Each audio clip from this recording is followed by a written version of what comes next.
Buenas noches. ¿Cómo están? ¿Bien? Bueno. Quiero invitarle pues a que abra su Biblia en Lucas capítulo 13. Lucas capítulo 13.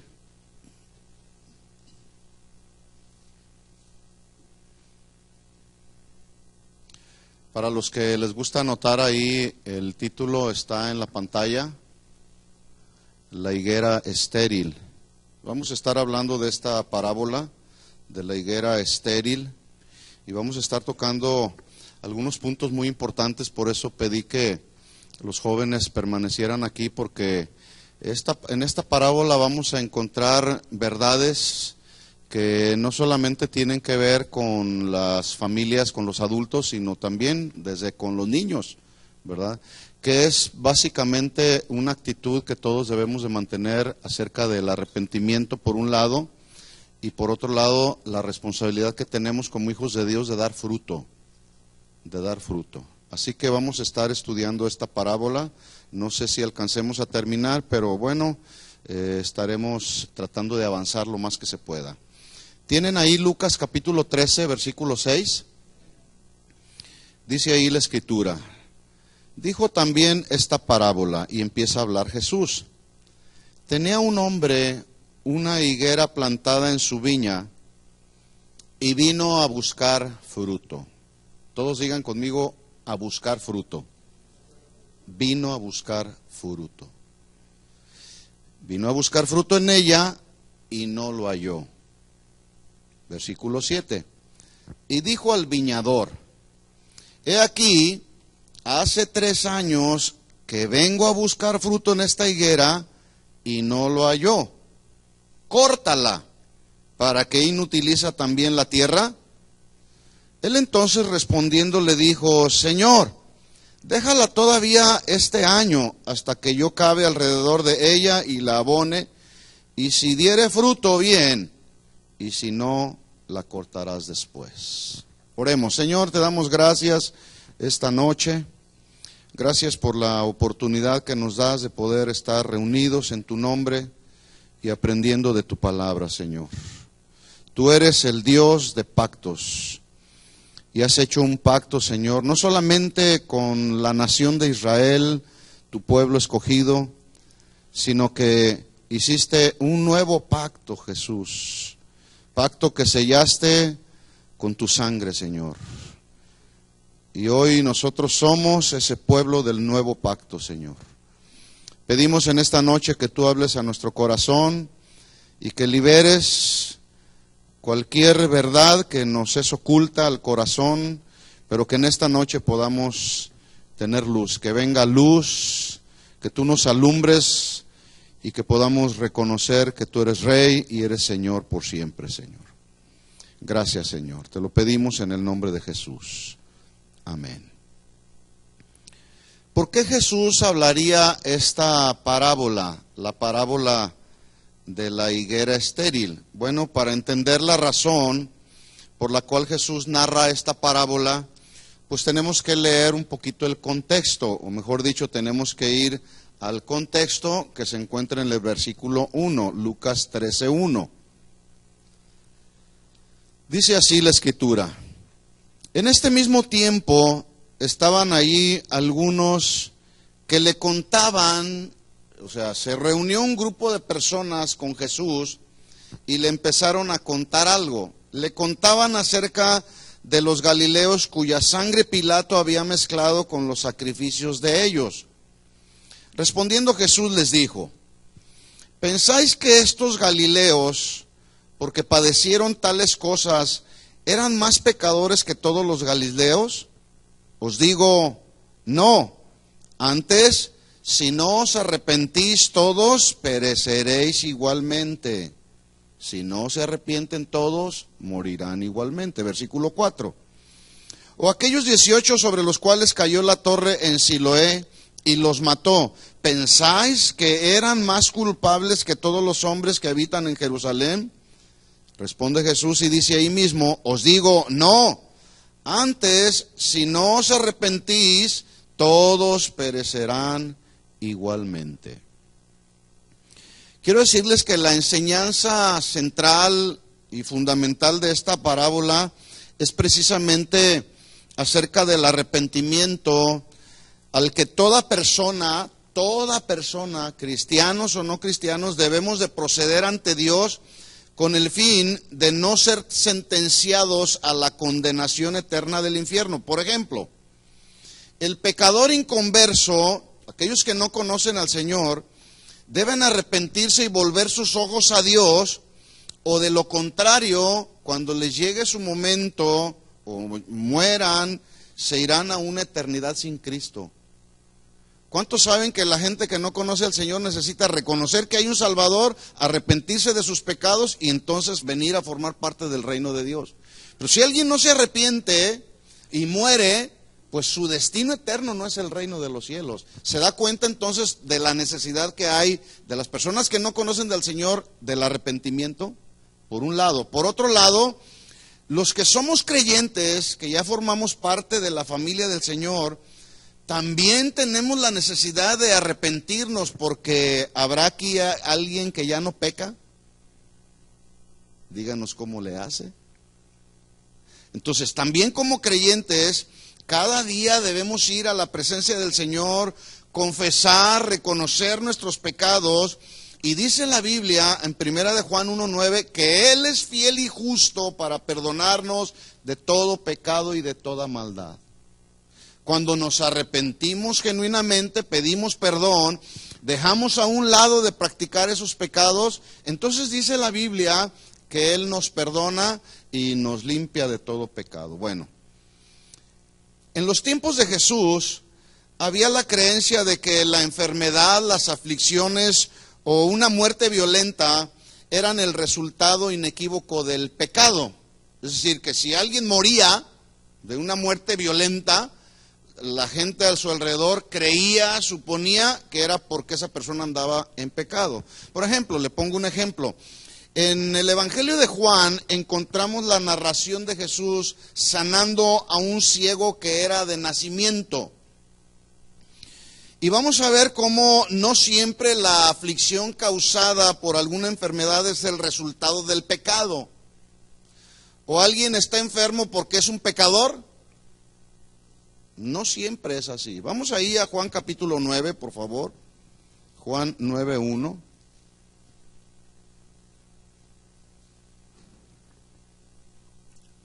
Dice la Escritura de la siguiente manera: al pasar Jesús vio a un ciego de nacimiento y le preguntaron sus discípulos.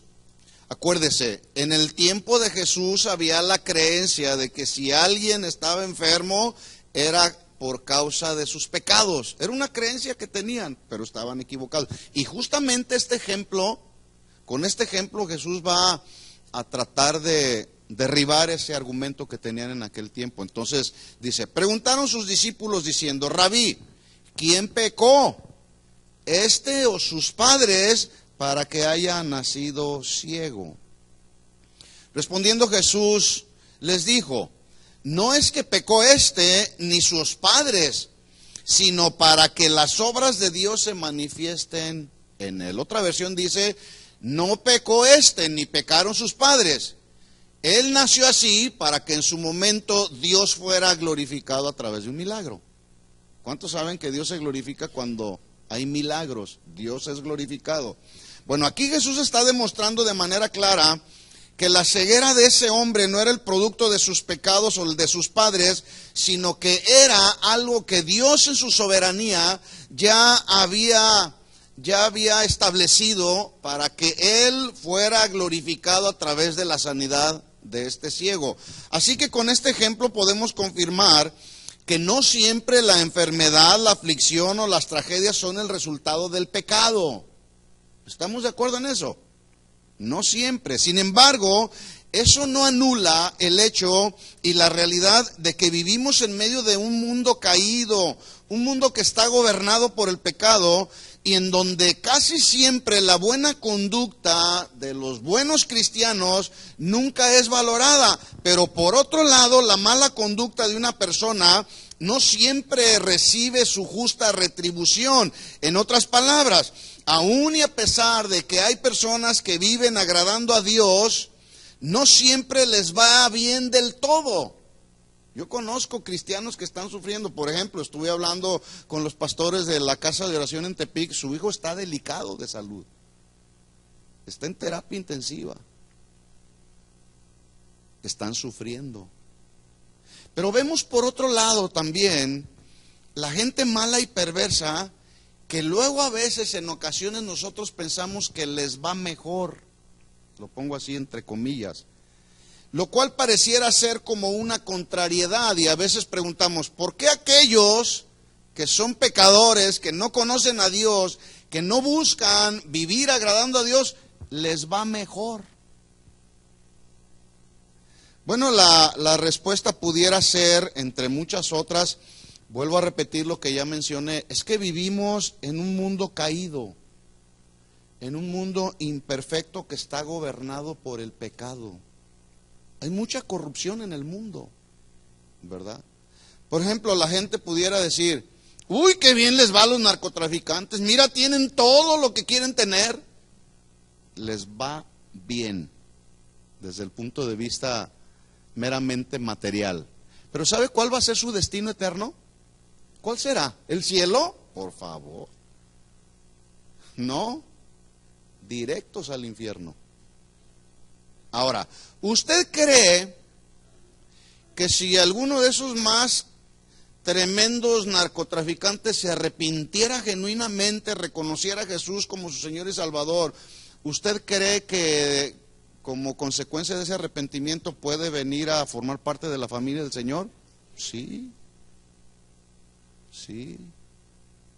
Porque todo aquel que se arrepiente de sus pecados, el Padre lo recibe con los brazos abiertos, como nos recibió a usted y a mí. ¿Habrá aquí alguno que haya sido narcotraficante? A lo mejor no, pero practicábamos otra clase de pecados. Y sin embargo el Señor tuvo a bien rescatarnos de las tinieblas en las que vivíamos y trasladarnos al reino de la luz, al reino de su Hijo amado. Por ejemplo, todos conocemos la historia de Job, y mire cómo lo describió Dios a Job.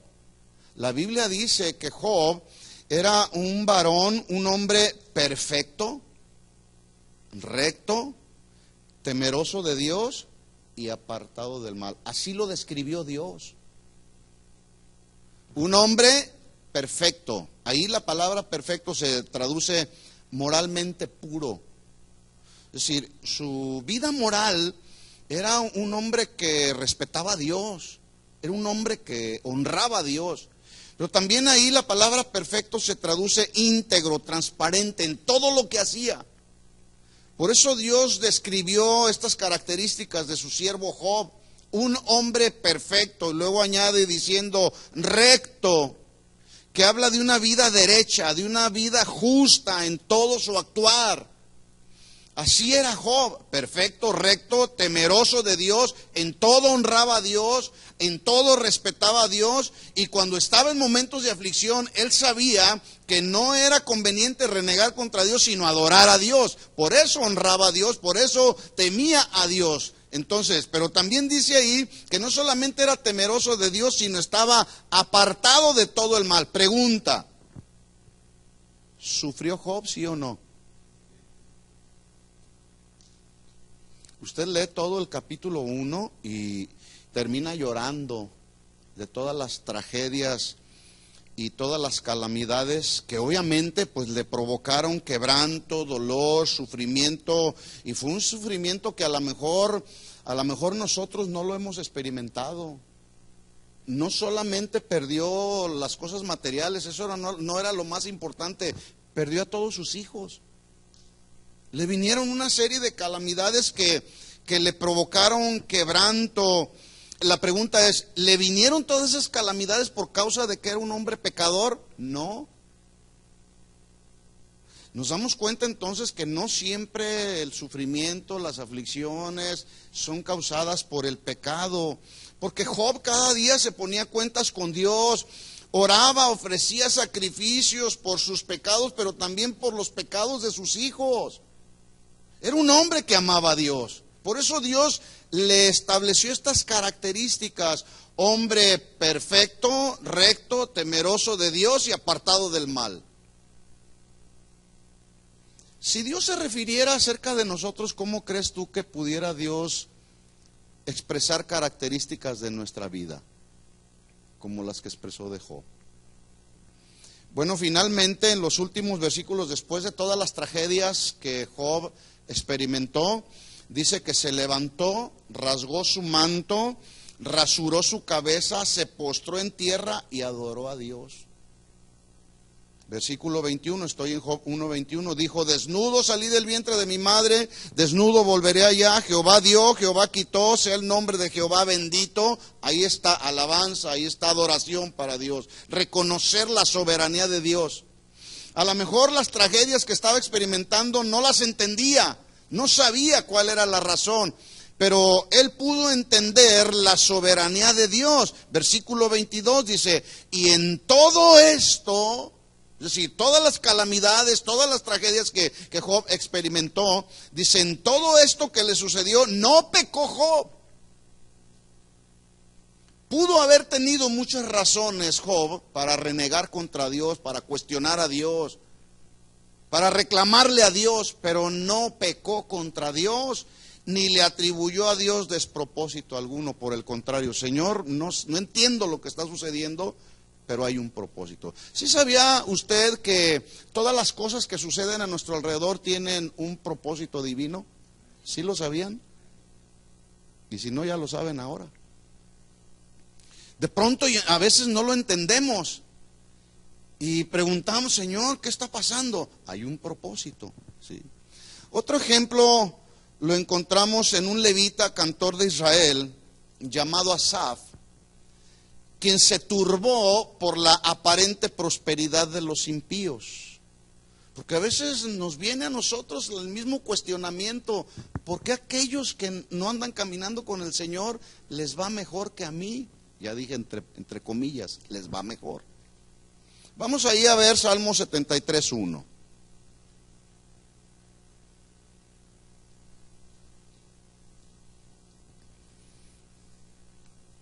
Salmo 73:1. Acuérdese, este es un levita, alguien que estaba ahí en las labores del templo. Los levitas eran encargados también no solamente de llevar al pueblo a la presencia del Señor, sino explicar las escrituras también, leerle las escrituras al pueblo, ¿verdad? Bueno, este levita, Asaf, llegó un momento en que se turbó su corazón. Miren lo que dice versículo 1, Salmo 73:1, ¿lo tiene? Ciertamente es bueno Dios para con Israel. Él está reconociendo la bondad de Dios, porque era un levita que conocía a Dios. Dice: ciertamente es bueno Dios para con Israel, para con los limpios de corazón. Versículo 2, en cuanto a mí, casi se deslizaron mis pies, por poco resbalaron mis pasos, porque tuve envidia. La envidia corroe el corazón, ¿sí? Y a veces nos surge en el corazón la envidia por alguna razón. Porque a lo mejor a Dios en su soberanía tuvo a bien bendecir más a mi hermana que a mi otra hermana. Y luego de repente nace en el corazón envidia. Y la envidia viene acompañada de resentimiento. Y la envidia también se acompaña de mentira y muchas otras cosas más. Bueno, dice aquí: tuve envidia de los arrogantes, viendo la prosperidad de los impíos. Ahora, debo aclarar aquí que cuando Asaf está escribiendo este salmo y está hablando acerca de la prosperidad de los impíos, los que no conocen a Dios. ¿Usted conoce gente próspera allá en el mundo? Sí, hay mucha gente próspera. Y de repente tú puedes pensar: ¿por qué están tan bendecidos materialmente hablando? Bueno, la prosperidad a la que se está refiriendo aquí Asaf es una prosperidad que se reduce exclusivamente a las cosas materiales. Porque los asuntos de la moral y mucho menos lo espiritual no los conocen. ¿Qué conocen de la moral? Algunos roban para hacer y tener las riquezas que tienen. Algunos otros se engañan para tener lo que tienen. No hay moral, mucho menos asuntos espirituales en el corazón. Pero Asaf tuvo envidia de los arrogantes porque sus ojos miraron la prosperidad de los impíos. Por eso nuestros ojos deben de estar puestos en Jesús, el autor y el consumador de nuestra fe. Versículo 4. Acuérdese, aquí está Asaf hablando porque está viendo a los arrogantes, a los que han prosperado materialmente. Y luego dice, porque no tienen congojas por su muerte, pues su vigor está entero. O sea, no les importa ver que otros mueren, literalmente hablando. Versículo 5, no pasan trabajos como los otros mortales, ni son azotados como los demás hombres. Por tanto, la soberbia los corona, se cubren de vestido de violencia. Es decir, es gente violenta, es gente cruel, sanguinaria, sin sentimientos, matan y nadie les hace nada. ¿Por qué? Porque vivimos en una sociedad caída, engañada por el pecado, controlada por el pecado, corrupta, ¿verdad? Versículo 7, los ojos se les saltan de gordura, logran con creces los antojos del corazón. Ya lo dije, sí pueden tener todo, se me antoja aquel auto. Hace unos meses atrás conocí a un hombre, él ahora es cristiano, pero él me platicaba, era un empresario muy reconocido aquí en los Estados Unidos. Logró desarrollar una empresa muy próspera. Y él me decía, yo era de ese tipo de personas que cualquier cosa material se me antojara, si había un Corvette ahí en la tienda, iba y lo compraba así, cash. Tenía esas posibilidades. Bueno, ¿sabe qué es lo que tiene ahora? No tiene nada. Dios le quitó todo en lo que él basaba su prosperidad, donde él pensaba que le iba bien. No tiene nada al día de hoy, pero tiene a Cristo en su corazón, y eso es mucho mejor, ¿verdad? Dice, los ojos se les saltan de gordura y logran con creces los antojos del corazón. Versículo 8, se mofan y hablan con maldad de hacer violencia, hablan con altanería. ¿No se llama eso orgullo y soberbia? Hablan con altanería, ponen su boca contra el cielo, blasfeman contra Dios, y su lengua pasea la tierra. Y mire hasta dónde llegó el engaño en el corazón de este levita. Por eso el día de hoy muchos ministros de alabanza, en lugar de ver las bondades de Dios, ven las cosas materiales que este mundo les puede ofrecer por causa y resultado del don que tienen, que saben cantar bien, saben ministrar, etcétera, etcétera. Y se van en pos, no de Dios, en pos de la fama y fama que les dé dinero. Porque ven la prosperidad de los impíos. Y dicen, yo voy a ser como Luis Miguel. Mire hasta dónde llegó el engaño en el corazón de este levita Asaf. Versículo 13. Verdaderamente en vano he limpiado mi corazón y lavado mis manos en inocencia. Pregunta, ¿será en vano vivir la vida cristiana agradando a Dios? No, por supuesto que no, no es en vano. La recompensa la recibiremos cuando el Señor venga por nosotros o nos llame a su presencia, lo que ocurra primero. Ahí encontraremos la recompensa y nos vamos a dar cuenta si realmente valió la pena haber vivido nuestra vida para agradar a Dios. Vale la pena, hermanos, vale la pena. Versículo 14. Pues he sido azotado todo el día y castigado todas las mañanas. Si dijese yo, hablaré como ellos. He aquí a la generación de tus hijos engañarías. Cuando pensé para saber esto, ya empieza a pensar, ya empieza a meditar. Cuando pensé para saber esto, fue duro trabajo para mí Y mire a continuación la clave de todo el capítulo 73, versículo 17. Hasta que entrando en el santuario de Dios, comprendí el fin de ellos. Pregunta, ¿cuál será el fin, malos, a quienes aparentemente les va bien en la tierra? ¿Cuál será su fin? Muerte eterna, condenación eterna. Bueno, hasta aquí pues podemos ya entender que quienes viven agradando y sirviendo a Dios, eventualmente nos vendrá el dolor y el sufrimiento, ¿sí o no? Es posible que tú estás aquí y tal vez estás sufriendo y eres un hijo de Dios, pero ya saben o ya sabemos, el sufrimiento, el dolor, la aflicción, las pruebas, las necesidades son parte del paquete que viene incluido en la salvación. Así que más vale nos gocemos cuando os halléis en diversas pruebas. No nos gustan las pruebas, pero son necesarias. Ahora, hasta aquí ya podemos entonces entender que para los que conocemos al Señor nos vendrá el sufrimiento, pero no necesariamente es por causa del pecado, aunque por otro lado también es una realidad que por causa del pecado a algunos les viene el dolor, el sufrimiento, los problemas, las tribulaciones y las necesidades. O sea, hay un balance en todo esto, ¿sí o no? ¿Sí? Mire lo que le pasó a la iglesia de Tiatira, a la cual escribe el ángel. Vamos ahí a Apocalipsis capítulo 2, la iglesia de Tiatira. Apocalipsis capítulo 2.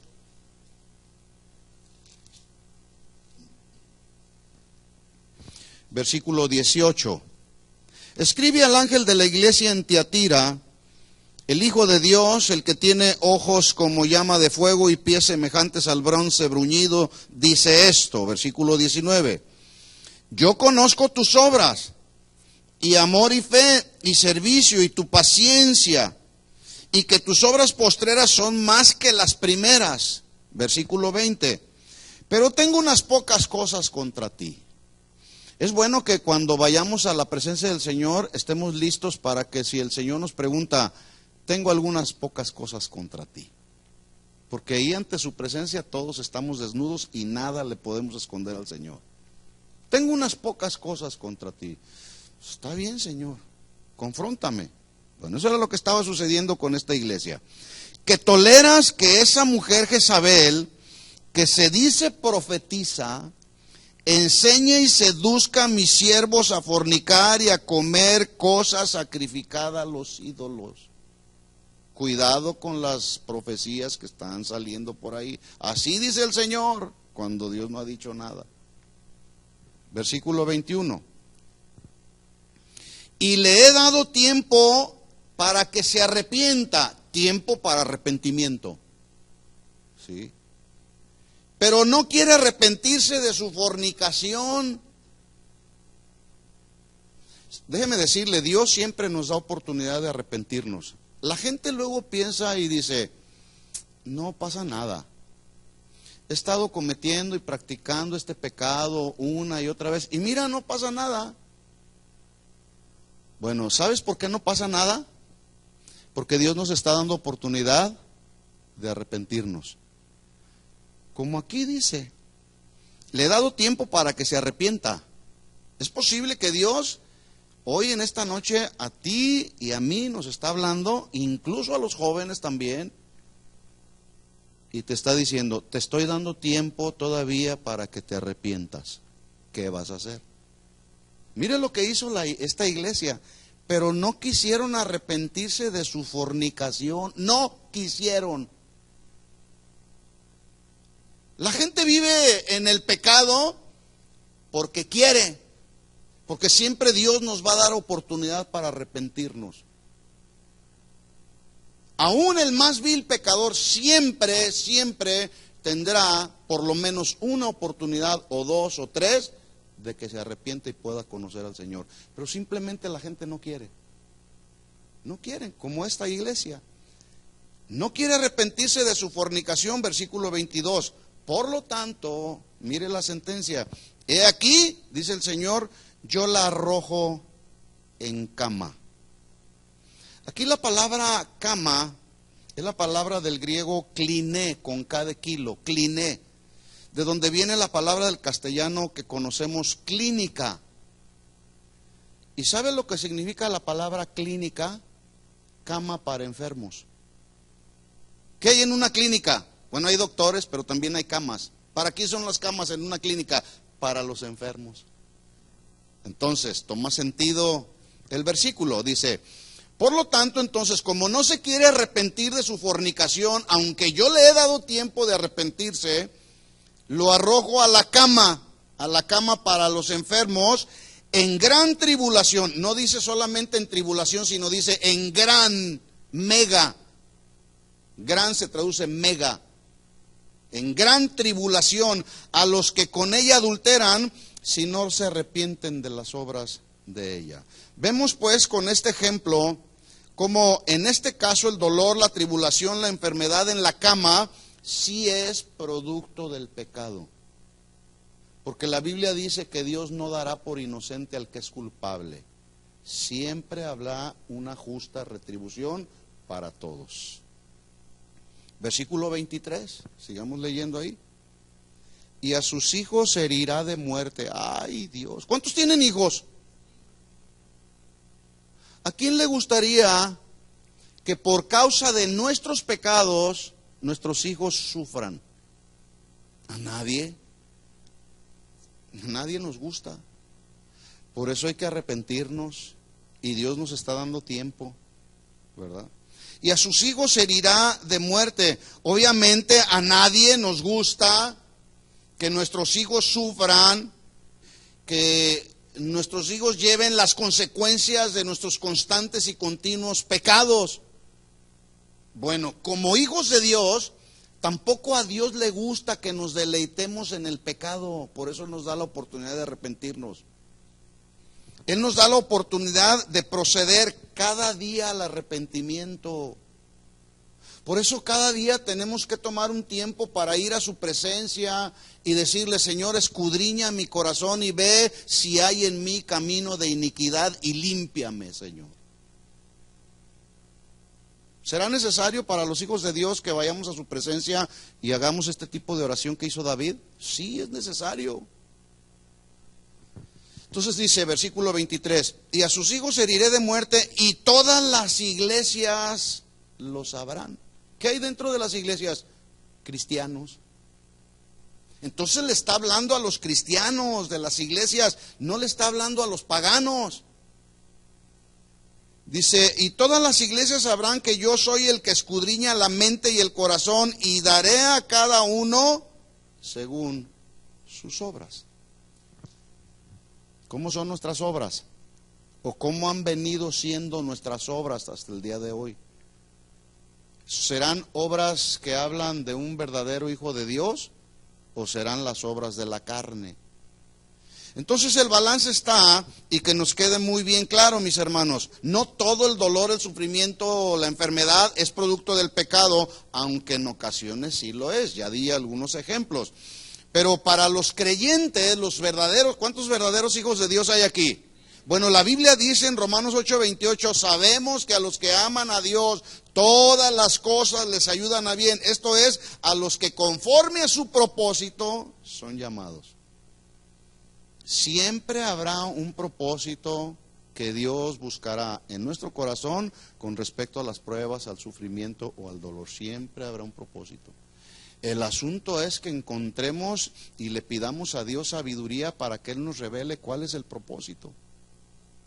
No se me olvida, hace unos meses atrás, quizá un par de años atrás, fui a Tijuana a ver a un pastor que fue como nuestro instructor, nuestro mentor en algunos años del ministerio. Y él ahorita, de hecho, todavía está postrado ahí en una cama como vegetal. Y cuando yo fui a verlo, su esposa me dijo, mira, él tiene ya mucho tiempo así inconsciente, no conoce a nadie, de pronto tiene momentos de lucidez, pero la mayor parte del tiempo no conoce a nadie. Pero me llamó mucho la atención la siguiente expresión que ella hizo. Dice, no sabemos todavía, Dios no nos ha revelado cuál es el propósito por el cual este hombre está así. Y déjenme decirle que ese hombre es un pastor que pastoreó muchos pastores en México, con su testimonio y con la verdad de la palabra. Un hombre celoso de la palabra, que tú puedes decir, ¿por qué este hombre está terminando así, en esa condición? Hay un propósito. Siempre hay un propósito, ¿verdad que sí? Siempre habrá un propósito, porque a los que aman a Dios, todas las cosas les ayudan a bien. A Pablo le fue dado un aguijón. ¿Ustedes saben por qué le fue dado a Pablo un aguijón? ¿Porque era un tremendo pecador? No, pero sí tenía una tendencia al orgullo y a la soberbia. Y cuando alguien tiene una tendencia en este tipo de asuntos, pues Dios se vale de sus métodos, de sus estrategias para quebrantarnos, para decirnos calma, tranquilo, ahí te va el aguijón, ¿verdad? Dice la Biblia en 2 de Corintios 12:7, hablando del ejemplo de Pablo. Él mismo está escribiendo esta carta a los Corintios, 2 de Corintios 12:7. Acuérdense, estamos hablando que la enseñanza central de la parábola de la higuera estéril está hablando del arrepentimiento. Tiene otros tópicos que voy a mencionar a continuación, pero fundamentalmente habla de la actitud que debemos de tener de arrepentirnos. Entonces dice Pablo, como había una tendencia al orgullo, a través de este aguijón, Dios le está llamando la atención a que corrija esa actitud. Dice versículo 7, 2 de Corintios 12:7, ¿lo tiene? Dice, y para que la grandeza de las revelaciones no me exaltase desmedidamente, me fue dado un aguijón en mi carne, un mensajero de Satanás que me bofetee para que no me enaltezca sobremanera. Este hombre había sido llevado hasta el tercer cielo y le habían sido reveladas muchas cosas que Dios le quiso revelar. Versículo 8, respecto a lo cual 3 veces he rogado al Señor que lo quite de mí y me ha dicho, bástate mi gracia, porque mi poder se perfecciona en la debilidad. Por tanto, de buena gana me gloriaré más bien en mis debilidades, para que repose sobre mí el poder de Cristo. Es mejor que nos gloriemos en las debilidades a que nos gloriemos en el orgullo. Es mejor. Porque cuando nos gloriamos en las debilidades, esto significa que entonces el poder de Cristo mora en nosotros. Y ya no son nuestras habilidades personales. Versículo 10. Por lo cual, por amor a Cristo, me gozo en las debilidades, en afrentas, en necesidades. ¿Qué hacía Pablo? Se gozaba. ¿Qué haces tú cuando estás en necesidad? ¿Te gozas o reniegas? ¿O reclamas? ¿Qué hacemos? Él se gozaba en las debilidades, en afrentas, en necesidades, en persecuciones, en angustias, porque cuando soy débil, entonces soy fuerte. Así que en los tiempos de Jesús, repito esto, existía la creencia de que las enfermedades, la aflicción o la muerte violenta eran el resultado del pecado, pero ya vimos que no necesariamente siempre es así, aunque también en algunas ocasiones el pecado causa dolor y sufrimiento. Entonces, vamos otra vez ahí a Lucas capítulo 13, versículo 1, vamos nuevamente a ver qué es lo que estaba pasando.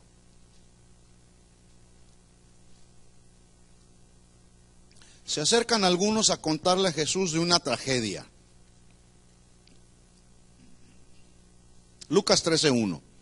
Dice así, en este mismo tiempo estaban ahí algunos que le contaban acerca de los galileos, cuya sangre Pilato había mezclado con los sacrificios de ellos. ¿Qué había sucedido? Mientras los galileos de aquel tiempo estaban en el templo ofreciendo sacrificios a sus dioses, llegaron, porque se trata de judíos inclusive, se cree que estaban ofreciendo sacrificios al Señor también. Ofreciendo sus sacrificios, llegaron de manera inesperada los romanos y asesinaron a todos los que estaban ahí presentes. Imagínense que estamos aquí todos nosotros ofreciéndole al Señor sacrificio de alabanza y luego de repente entra por ahí un tipo alocado y empiezan a asesinarnos a todos. Entonces las autoridades romanas mezclaron la sangre de los muertos que habían quedado postrados ahí con la sangre de los animales que habían sido sacrificados, cometiendo con este acto una blasfemia contra el pueblo judío. El pueblo judío se enardeció. Así que según la creencia que la gente de aquel tiempo tenía, de que este tipo de muertes tan crueles y sanguinarias era el resultado de la gravedad de sus pecados, ellos dijeron, bueno, estos murieron de esa manera porque andaban en pecado. ¿Sería así? Acuérdense, le están contando a Jesús. Oye, Pilato llegó y mandó al ejército y mataron aquí a todos estos galileos que estaban ahí ofreciendo. Y los judíos de aquel tiempo con esta creencia dijeron, bueno, es que murieron de esa manera porque andaban en pecado. Mire lo que responde Jesús, versículo 2. Respondiendo Jesús les dijo, ¿pensáis que estos galileos, porque padecieron tales cosas, eran más pecadores que todos los galileos? Os digo, no. Antes, si no os arrepentís todos, acuérdense, se está refiriendo a todos los que estaban ahí contándole a Jesús lo que había sucedido. Si no se arrepienten todos, perecerán igualmente que aquellos galileos. ¿Alguien sabe lo que significa la palabra arrepentirse? ¿Quién me puede decir? A ver aquí.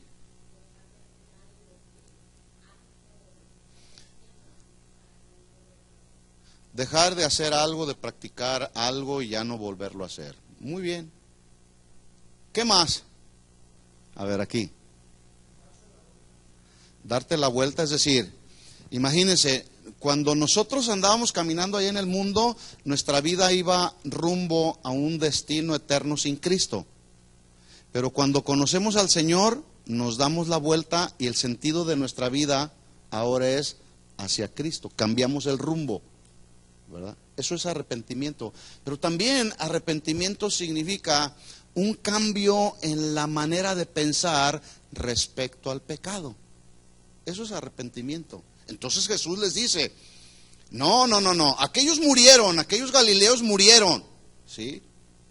Murieron porque vino una tragedia, la gente mala, perversa. Pero no porque eran más pecadores que ustedes. No, dice, antes bien, si no se arrepienten todos ustedes que me están escuchando, ustedes perecerán igualmente. Arrepentimiento. ¿Qué piensas tú acerca del pecado cuando se te presenta el pecado? Joven, señorita, varón, mujer que estás aquí. Porque ¿sabe lo que algunos piensan cuando se les presenta alguna tentación ahí? Me voy a deleitar en este pecadito. Al cabo nadie se da cuenta. Bueno, Jesús llamó a todos al arrepentimiento porque todos estaban en el mismo peligro de sufrir una destrucción tremenda como lo experimentaron los galileos. Jesús nos llama al arrepentimiento a todos porque todos estamos en un peligro. Si no nos arrepentimos de nuestros pecados que estamos practicando, de morir. Arrepentíos o moriréis o pereceréis. A nadie, por más sobresaliente que sea, por más autoridad que tenga, por más carisma que tenga, se le garantiza un tiempo suficiente como preparación antes de la muerte. Porque luego hay quienes dicen, ahorita voy a gozar la vida, y esto es típico en los jóvenes, voy a gozar mi juventud. Bueno, gózala, y nos vemos el día de mañana. Dicen, voy a gozar la juventud. Al cabo, si me llega el momento o si me pasa alguna tragedia, como Dios es tan bueno, me va a dar la oportunidad de arrepentirme. No siempre es así. No siempre es así. Pregunta, el joven que hace unas semanas atrás mató ahí en Monterrey, a un jovencito ahí, a otros tantos los dejó mal heridos y a la maestra la dejó también mal herida y luego se quitó la vida, ¿tuvo tiempo para arrepentirse? En ese mismo instante, no sé cuántos vieron el video, yo lo tengo por ahí, está muy cruel. El joven se pone la pistola aquí, se pega un tiro, en ese mismo instante salió disparado a una eternidad sin Cristo. no tuvo oportunidad de arrepentirse. Entonces, no a todos nos viene un último momento para arrepentirnos. Por eso es que aquí en esta parábola el Señor nos está llamando al arrepentimiento. ¿Cuándo? ¿Mañana? No, hoy, cada día. Así que hoy es el día de arrepentirnos, es día de salvación, no mañana. Pablo escribió: en tiempo aceptable te he oído, en día de salvación te he socorrido. He aquí ahora, y dice ahora, tiempo presente. Ahora es tiempo aceptable. He aquí ahora, dice Pablo, es día de salvación. 2 Corintios 6:2. Ahora es el día. Mañana me arrepiento. Es ahora.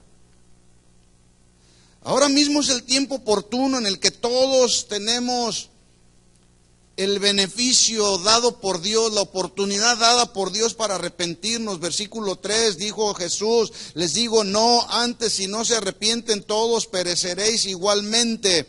Y luego Jesús, después de narrar ahí la tragedia que sucedió con los galileos, narra una tragedia más en el versículo 4. Estoy en Lucas 13:4. O aquellos 18 sobre los cuales cayó la torre en Siloé y los mató, ¿pensáis que eran más culpables que todos los hombres que habitan Jerusalén? Os digo, no, antes, si no os arrepentís, todos moriréis, todos pereceréis igualmente. A estos que les cayó la torre, eran judíos que trabajaban en una construcción para los romanos, y según la creencia que tenían en aquel tiempo, los que participaban en este tipo de trabajos eran considerados por sus hermanos judíos como traicioneros. De tal forma que cuando esos 18 murieron porque les cayó esa torre, los demás hermanos judíos dijeron, porque tenían esta creencia, dijeron: por traicioneros, por eso murieron de la forma como murieron. Esa era su creencia. Pero Jesús les responde, les dice: ¿ustedes piensan que esos eran más culpables que todos los hombres que habitan Jerusalén? Les dice el Señor: no, antes, si no se arrepienten, ustedes morirán igualmente. Por lo tanto, mis hermanos, la enseñanza central de Jesús acerca de la necesidad que todo ser humano tenemos de arrepentirnos delante de Dios, vino a ser reforzada y enfatiza Jesús con la enseñanza de la historia de la parábola de la higuera estéril. O sea, narra primeramente estas dos tragedias: los que murieron los galileos que murieron por un lado, luego los 18 que les cayó la torre en Siloé, pero luego enseguida, en el versículo 6, el Señor empieza con la parábola de la higuera estéril. ¿Sabía usted que la esterilidad es la característica que se le otorga a los organismos biológicos que no se pueden reproducir debido principalmente al mal funcionamiento de los órganos sexuales? Alguien que está dañado en su aparato reproductor, pues aunque quiera, no puede. Hay quienes nacen estériles. Entonces Jesús les narra la parábola de una higuera estéril. Vamos ahí, Lucas 13:6. ¿Sí estamos aprendiendo algo?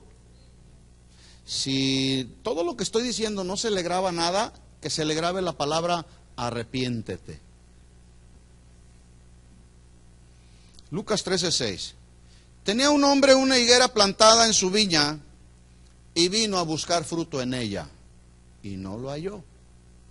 Y dijo al viñador: he aquí hace 3 años que vengo a buscar fruto en esta higuera y no lo halló. Córtala, ¿para qué inutiliza también la tierra? Él entonces respondiendo le dijo: Señor, déjala todavía este año hasta que yo cabe alrededor de ella y la abone, y si diere fruto bien, y si no, la cortarás después.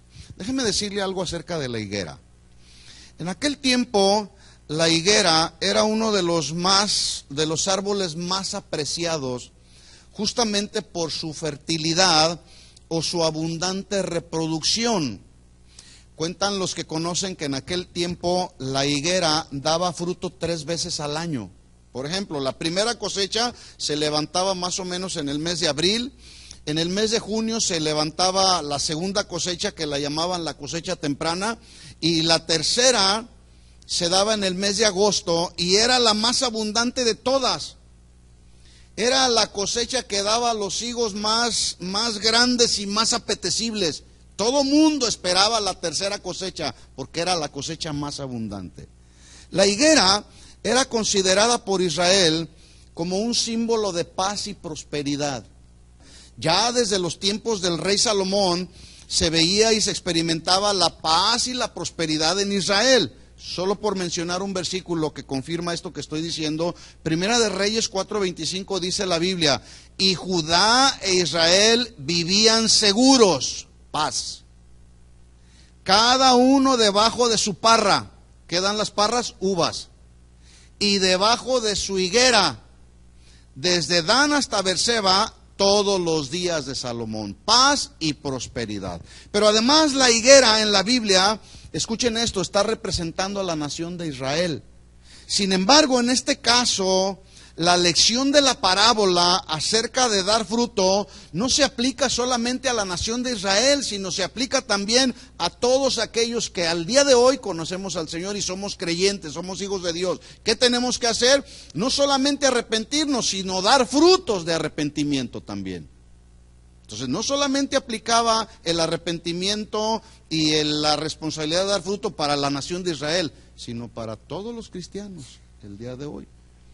Así como la higuera fue plantada en la viña de aquel hombre, así Israel fue el pueblo escogido y plantado en la viña del Señor.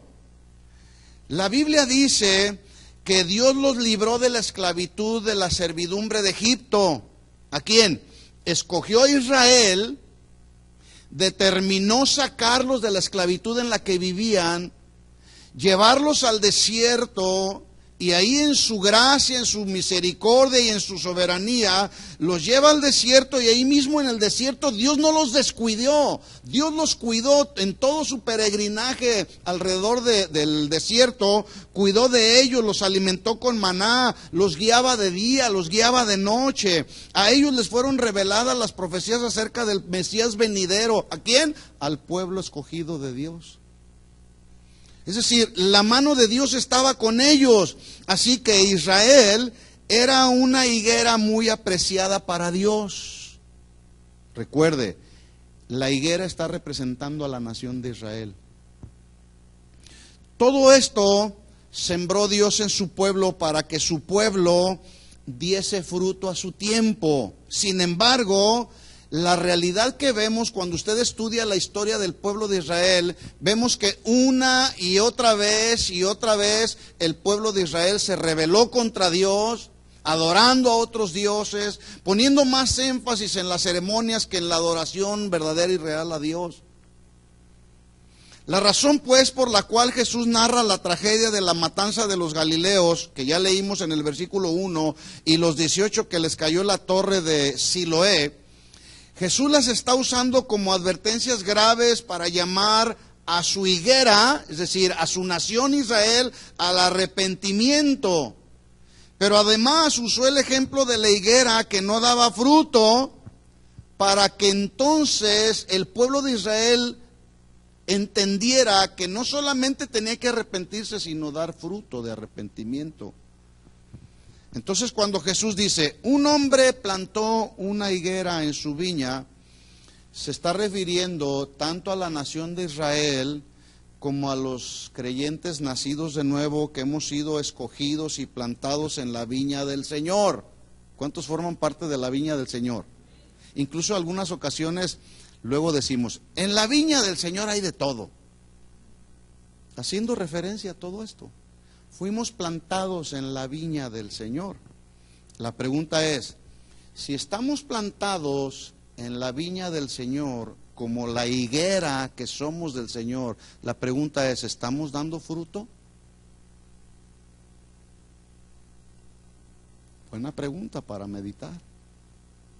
¿Qué frutos estamos dando? En otras palabras, Dios, quien es el dueño de la higuera, va a venir o constantemente está supervisando nuestra vida, buscando fruto de nosotros, buscando evidencias de nuestro cristianismo. Cada día, no nomás cuando venimos a la iglesia, aún todavía mayor responsabilidad tenemos cuando estamos allá. Dios está mirando nuestra vida ahí en tu trabajo, en la escuela, a donde quiera que vas. Está viendo nuestra vida y está supervisándonos, viendo y buscando de nosotros fruto de nuestro cristianismo. Aquí dentro de la iglesia pues es bien padre ser cristiano, gloria a Dios, aleluya, y todo bien, y nos vemos bien. La pregunta es allá afuera, en casa inclusive.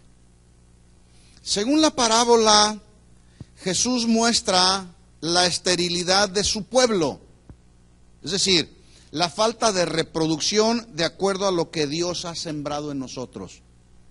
Entonces la pregunta pudiera ser, ¿estamos dando frutos o somos estériles?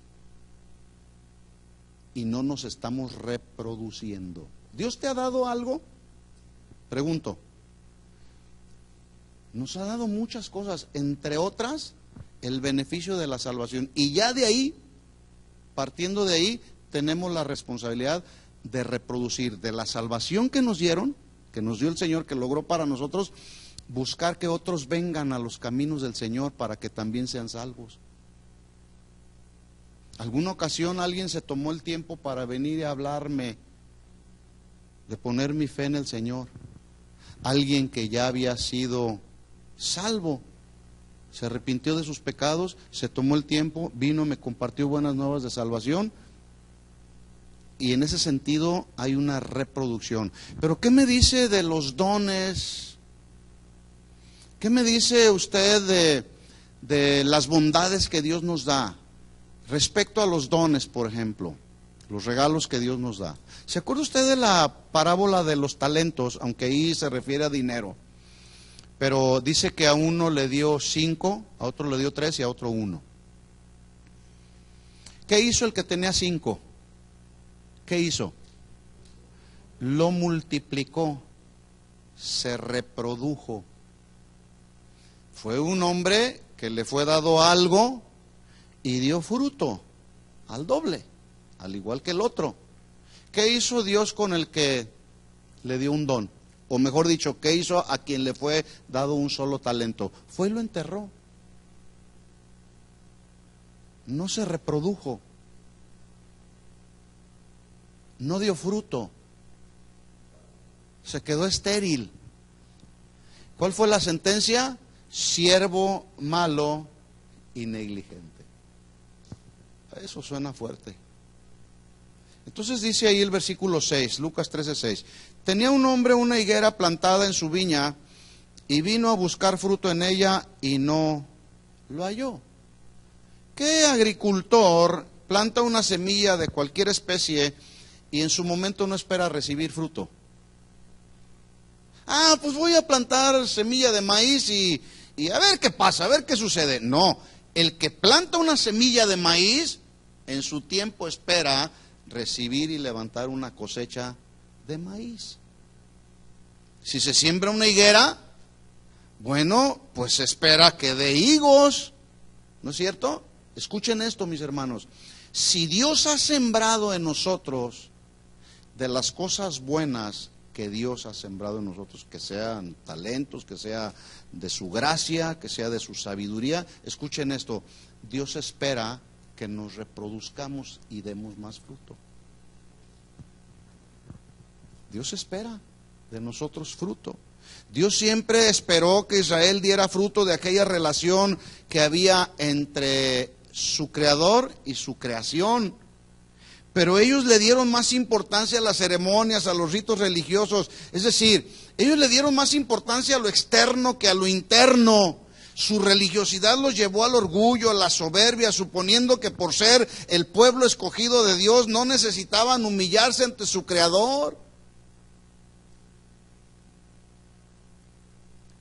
Dios espera que cada uno de nosotros estemos en su presencia humillados ante Él. No que vayamos a su presencia con una actitud de orgullo, de soberbia. ¿Qué no sabes quién soy yo, Señor? Mire cómo lo dijo David. En un momento en el que David había sido quebrantado por causa de su pecado. Usted lo sabe ahí en el Salmo 51, todo lo que escribió. Le voy a leer una porción solamente de lo que David escribió en el Salmo 51, versículo 16.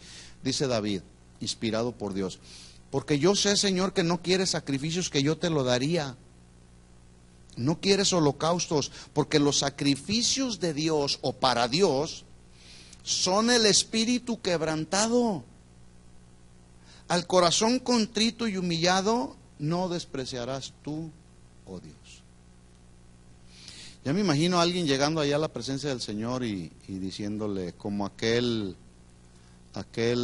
escriba y aquel publicano, el fariseo y el publicano: Señor, yo no soy pecador como este, te doy diezmos de todo lo que recibo. Orgullo. ¿Cómo estaba el publicano? Con un corazón contrito y humillado en su presencia. Esos son los frutos que Dios espera de nosotros. ¿Sí? Dios siempre está esperando que su pueblo demos frutos dignos de arrepentimiento. ¿Frutos qué? Dignos de arrepentimiento. El autor de la carta a los Hebreos, en el capítulo 13, se lo voy a mencionar rápido. Capítulo 13, versículo 15, hablando de los sacrificios que Dios quiere de nosotros y los frutos, dice: así que ofrezcamos siempre a Dios. ¿Cuándo? Siempre. Por medio de Él, es decir, por medio de Jesús, sacrificio de alabanza. Es decir, fruto de labios que confiesen su nombre. Cuando vienes a la presencia del Señor, ¿le ofreces al Señor fruto que sale de tus labios? Acuérdese, de la abundancia del corazón habla la boca. Y dice ahí: ofrezcamos a Dios sacrificio de alabanza, es decir, fruto de labios que confiesan su nombre. Sé que eres el Señor, sé que eres mi creador, sé que no hay nada imposible para ti, Señor. Sé que tienes el control de todas las cosas. Yo sé, Señor, que tienes un propósito a través de este sufrimiento y este dolor que estoy experimentando. Sacrificio de alabanza, fruto que confiesan su nombre. Versículo 16, y de hacer el bien y de la ayuda mutua, no os olvidéis, porque de los tales sacrificios se agrada a Dios. Escuche, dice de ayuda mutua. No dice, pues ahí arréglatelas como tú puedas. Acuérdese, somos un cuerpo en Cristo, nos necesitamos unos a otros.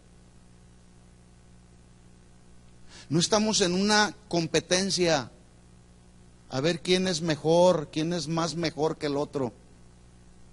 No. Dice aquí, y de hacer el bien y la ayuda mutua, no te olvides, porque de tales sacrificios se agrada a Dios. Sacrificio de alabanza y el sacrificio de ayuda mutua. A veces vemos la necesidad en algún ministerio, cualquiera que sea, alabanza, ujieres, maestros, etcétera, y decimos, no, pues allá que se las arregle el líder. Ayuda mutua es un sacrificio del que Dios se agrada. Y esos son los frutos que Dios quiere que cada uno de nosotros manifestemos. Regresemos a la parábola, versículo 7, Lucas 13:7. Dijo al viñador: he aquí hace 3 años que vengo a buscar fruto en esta higuera y no lo hallo.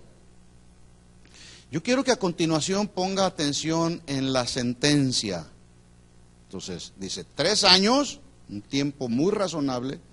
He venido a buscar fruto en esta higuera y no lo halló. ¿Cuál es la sentencia que dice ahí a continuación? Córtala. ¿Para qué inutiliza también la tierra?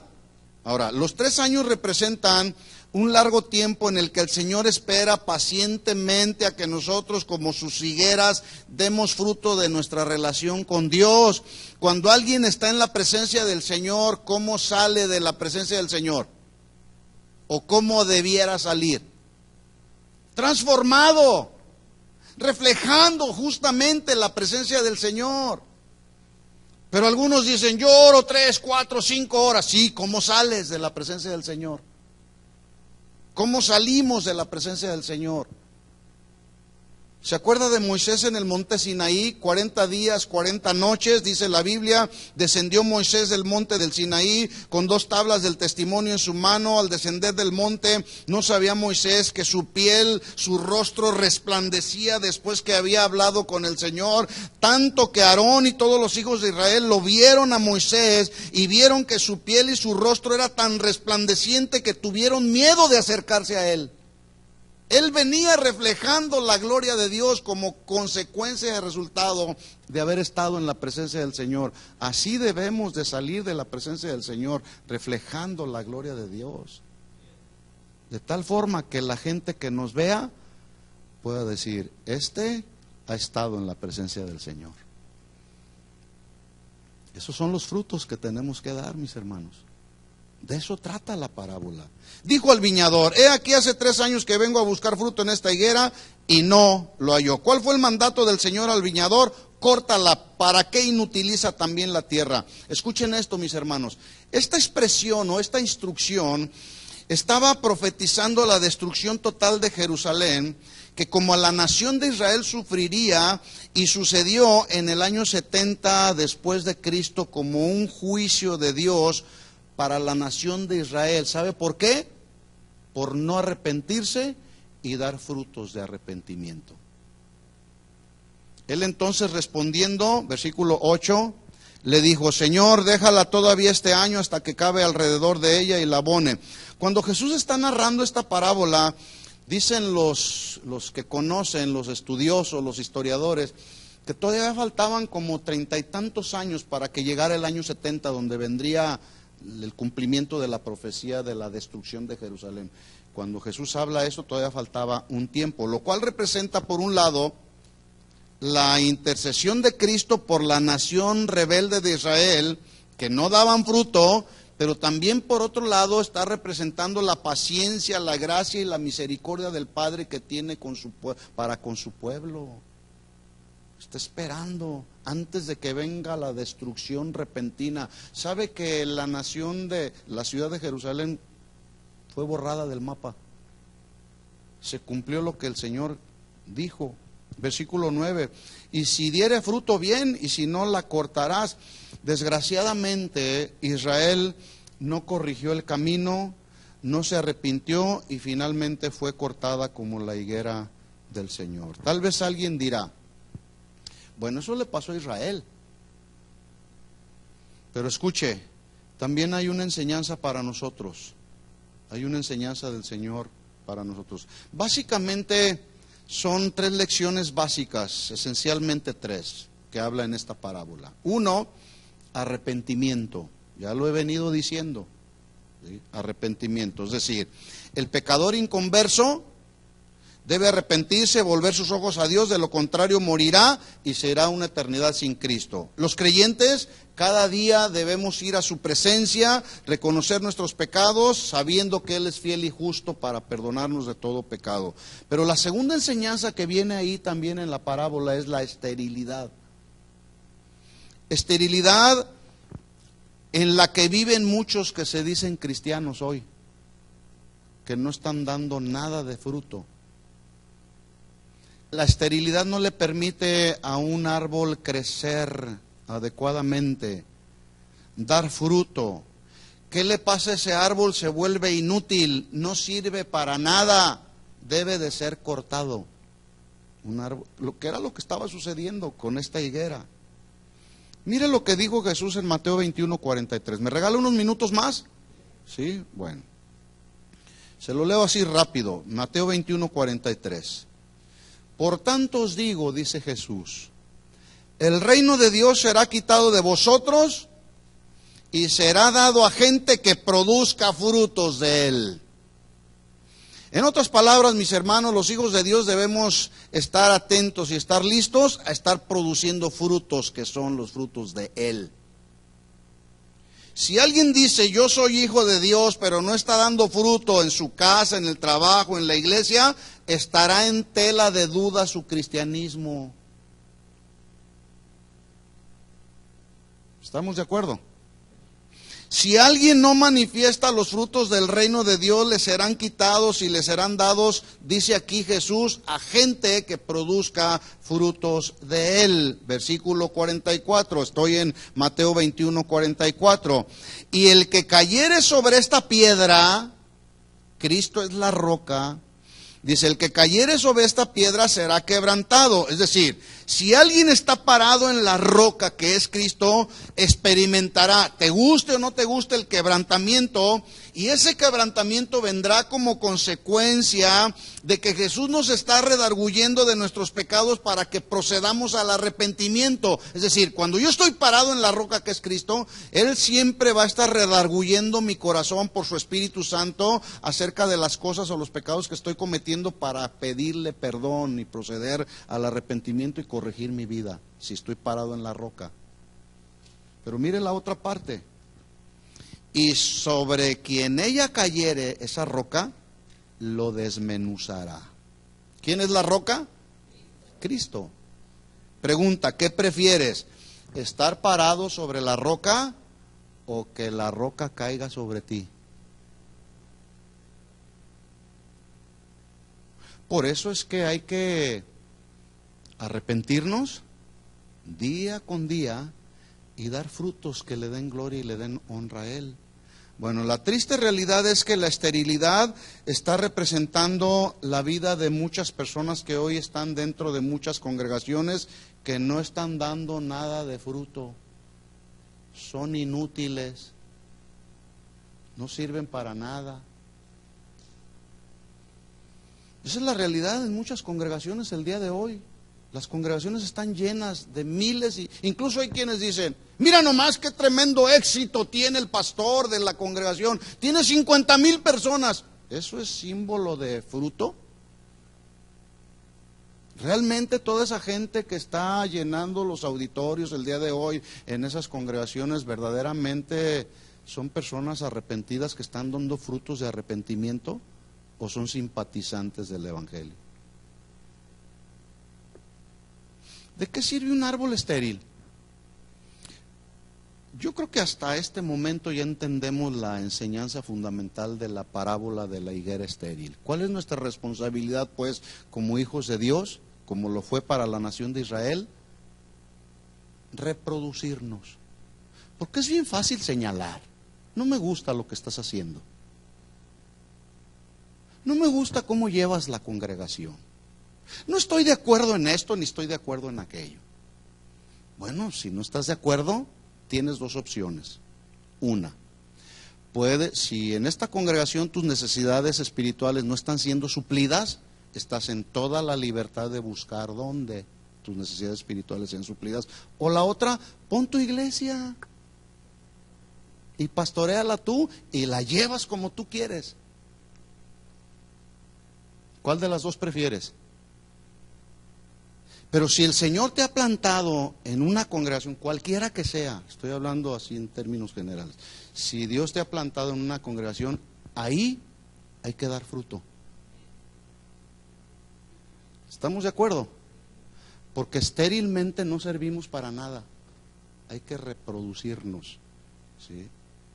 Mire cómo Jesús habló de la utilidad de un creyente.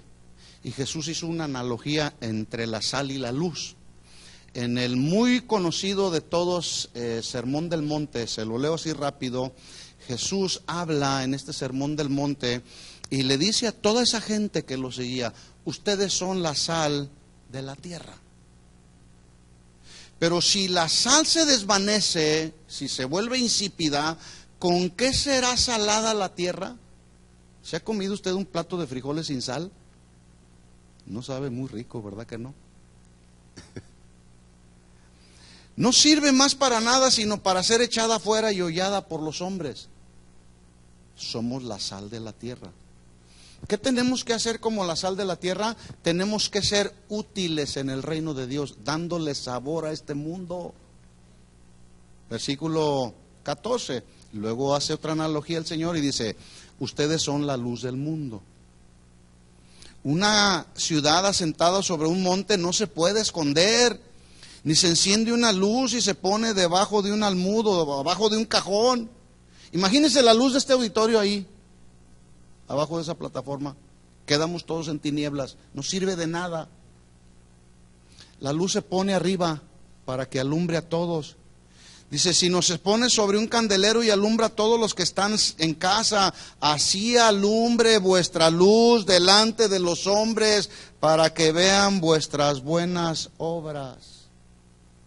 Escuche, las buenas obras a las que se refiere ahí Jesús están hablando de un estilo de vida y de un comportamiento de un cristiano que es digno de él, es decir, de acuerdo a la naturaleza que Dios puso en nosotros, la naturaleza de un cristiano, para que todos vean las buenas obras y glorifiquen a vuestro Padre que está en los cielos.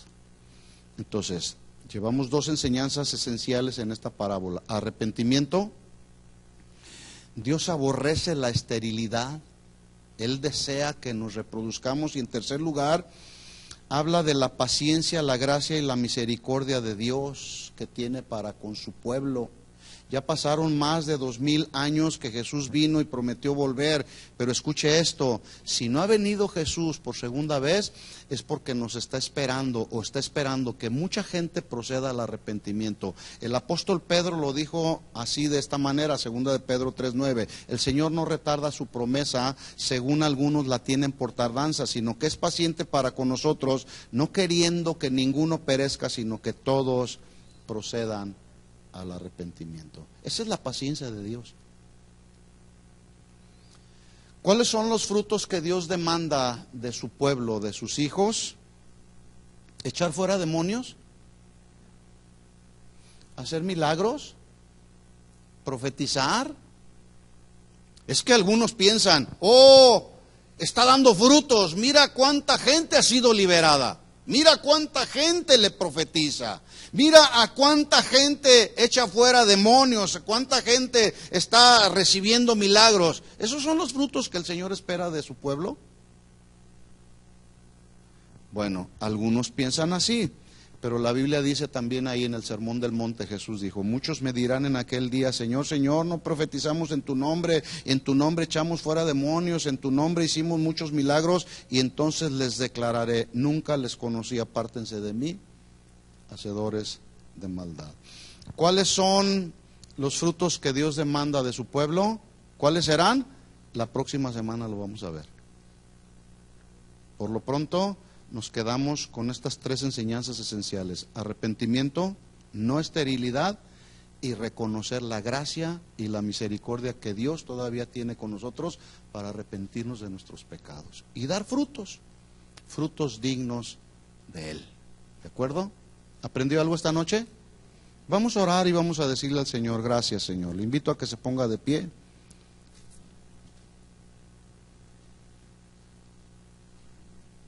Si quisieras levantar tus manos como muestra de rendición completa y total a Él, y podamos recordar las palabras de David. Al corazón contrito y humillado, Señor, no despreciarás jamás.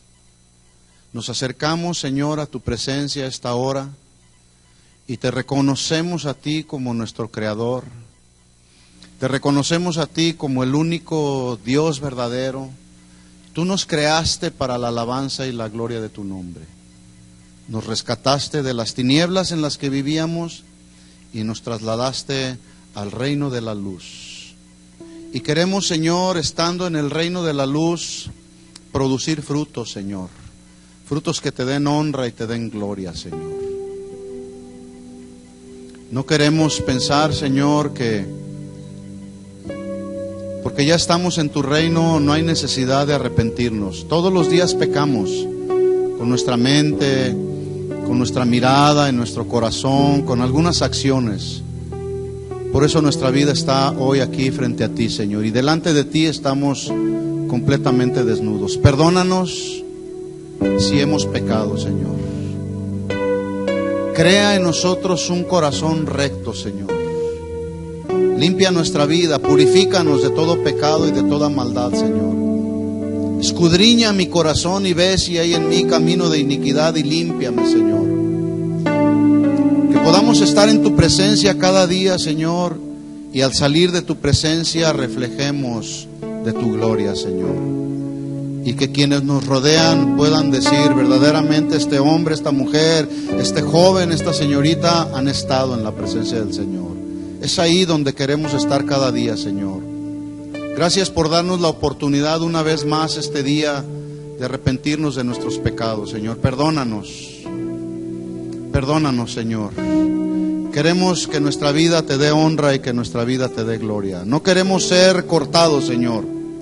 No queremos inutilizar esta tierra, Señor. Tú nos plantaste en tu viña y ahí en tu viña queremos dar frutos, Señor.